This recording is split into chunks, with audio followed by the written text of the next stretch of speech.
कभी कभी जीवन में हमारी अपनी गलतियों के कारण रिश्ते उलझ जाते हैं और वे एक बूमरैंग की तरह लौटकर हमारे सामने बड़ा संकट खड़ा कर देते हैं।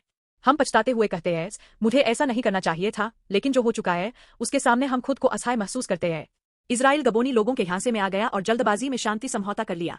यह परमेश्वर से पूछे बिना की गई एक गलती थी।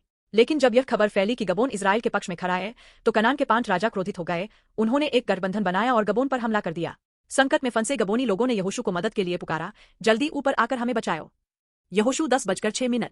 हालांकि यह वादा धोखे से लिया गया था, फिर भी यहोशू अपना वचन निभाने के लिए पूरी रात पहाड़ी रास्तों से दौड़ता रहा। आयत 4 में लिखा है कि गबोन ने यहोशू और इजराइलियों के साथ संधि की थी।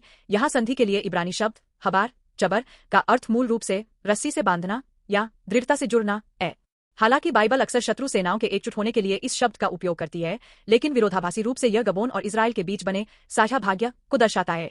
दोस्तों, यह वचन हमारे जीवन की कहानी है। क्या आप जानते हैं कि यहोशू नाम का अर्थ क्या है? इसका अर्थ है यीशु। जिस तरह पुराने नियम के यहोशू ने गलतियों से भरे गबोनी लोगों की अंत तक जिम्मेदारी ली, उसी तरह हमारे सच्चे यहोशू यीशु मसीह पाप से सने होने के बावजूद हमारी जिम्मेदारी लेते हैं। शैतान हमें निशाना बनाने के लिए आर्थिक तंगी, बीमारी, खाब और टूटे हुए रिश्तों का एक गठबंधन बनाता है। जब हम कमजोर होते हैं या गलती करते हैं, तो वह हमें गिराने की कोशिश करता है। लेकिन चिंता न करें, यदि हम हबार एच यानी क्रूस की रस्सी से मसीह से बंधे हैं, तो स्थिति बदल जाती है। क्रूस उस शाश्वत साझेदारी का प्रमाण है जो परमेश्वर ने हमारे साथ बनाई है। यीशु हमारी गलतियों की आलोचना करने के लिए पीछे खड़े रहने वाले व्यक्ति नहीं है।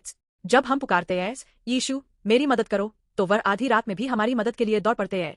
क्रूस पर अपनी मृत्यु और पुनरुत्थान के द्वारा उन्होंने पहले ही शत्रु के सिर को कुचल दिया है और विजय प्राप्त की है।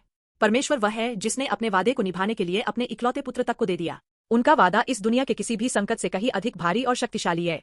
वादे का वजन ही जीत का वजन तय करता है। अभी आप किस समस्या से घिरे हुए हैं? क्या आप अपनी गलतियों के कारण सो नहीं पा रहे हैं?